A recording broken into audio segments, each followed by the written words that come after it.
revelation that's disconnected from human life has never interested me. It's always seemed like, what's the point? Like, so you have a nice experience and then you're a jerk the next minute. Like, what's the point? What's the meaning of something like that?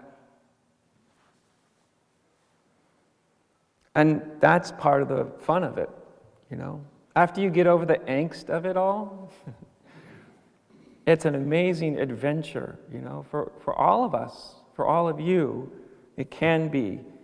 Whatever your insight is, and you know, some of you have had deep experience or deep insight, some of you don't think you have, but everybody in this room has had certain insights in their life, certain little moments of understanding, just a little bit deeper understanding than you had the day before. We all have had our own deeper understandings, our own moments of insight, whether they're small or great. And one of the great adventures of a lifetime, because it's an adventure without end, without limit, without finish line, is the great adventure of, number one, translating our deepest experience of being down into human terms. That's important. Not that we always do that, because it's beyond human terms. Spiritual revelation is certainly beyond human terms, but it's important that we also translate it down into human terms, and that there's this sort of adventure of how fully and how clearly can you live that out in your humanity, right? Because it's no guarantee that any of us will. Right? And so, at some point, that seems like a burden, you know, because you've experienced this big gap between what you realized and who you are as a human being. It's always like, good Lord, you know. Like last week, I was meditating in my room, and I just seemed like a Buddha. And then, you know, I walked out of the room, and my kids wanted me to, whatever they wanted you to do, or whatever, you know. And it's like the Buddha just broke into a million pieces, and you're there, sort of humbled yet again for the 10,000th time in the last week. And there's a point, you know, where noticing that is sort of, you know, filled with angst and often a fair amount of judgment and some shame sprinkled in, and all these sort of toxic human emotions and interpretations. But maybe after a little while you realize, like, that's not necessary. That just isn't necessary. Like, you still are a human being too.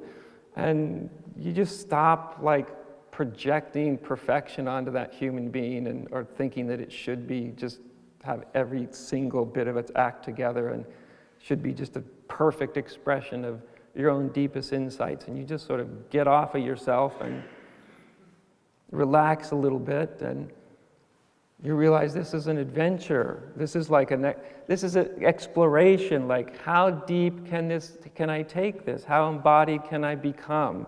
And you're not then angst-ridden about the big gap. You've accepted the damn gap, right? You're like, okay, so there's a gap between what I've realized in my better moments and who I am as a human being in my worst moments, for sure. But you realize, like, you can judge that and feel terrible about that, or you can get on with the business of, wow, I wonder how close these two can come. Right? Of course, the deeper levels of insight and realization show us that the human and the timeless are the same. But they're not just the same. They're the same and they're different. Like heads and tails of a coin.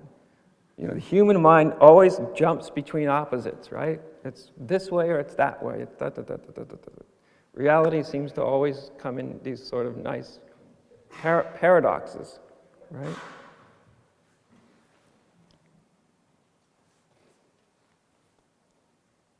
Realization shows us that we are both the one in the sense of big O, the one, and we are also the one in terms of a little o, a particular incarnate human being. It's not that we go from one to the other, exclusively from the human to exclusively the timeless. That's it's a nice dream, but it doesn't hold. We get the whole package. We get the big one and the small one, and we get the adventure of the humanity growing into its true nature forever, because there's no limit. Doesn't seem to be a limit. To some people, when I say that, I can see a disappointment in their face. They're like, oh. It never ends, you know? Well, what ends is that angst-ridden, thing. It never ends. That can end, yes, that can end. That's the good news. That's the good news. The ego that's sort of waiting for a cosmic finish line. However you've defined that cosmic finish line, it's basically it's like I'll be really, really, really conscious so I can fall across the finish line, then I don't have to be conscious anymore. I'll wake up as long as I can go to sleep when I'm totally liberated.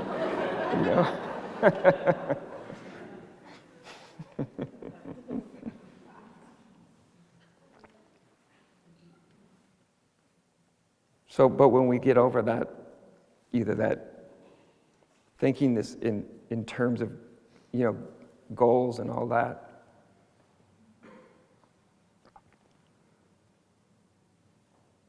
then it becomes, from the human perspective, then it just becomes an exploration. How deeply can I live out my own deepest knowings? How deeply can I do that? And what gets in my way? And am I ready to let go of what's in my way? Am I ready to see through it or work it out or do whatever I have to do so that it starts to give more space to my true nature? Not so I can go across the finish line. That's the human perspective. But from true nature's perspective, its perspective is like, let's see how embodied I can become.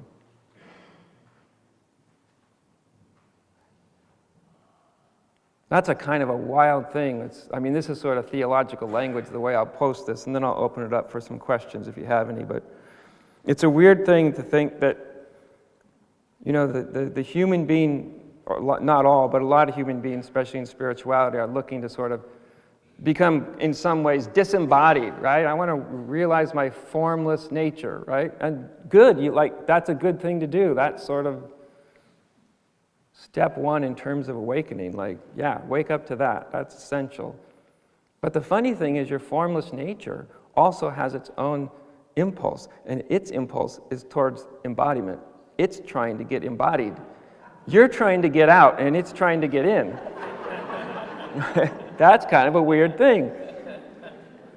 And I'm not saying that as just like theory or, if you don't experience this, don't take it as truth just because I say it. I was surprised to find this out myself. I didn't come upon it as ideas first. I was actually really surprised by hanging out in the formless for long enough, and all of a sudden you start to feel this impulse in the formless to be embodied, to literally be informed.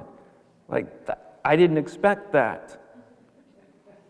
I did not expect that. I expected it was all one-way thing. Wake up to the formless. At least in the terms of the ego's point of view. And then when I bumped into the formless's point of view, it's like, it has the corollary, equal and opposite. It's trying to get in.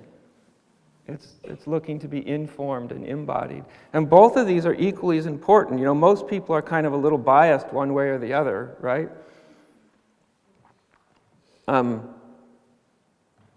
both of them are worthy revelations. We don't have any encompassing experience of our true nature without seeing both of these domains, but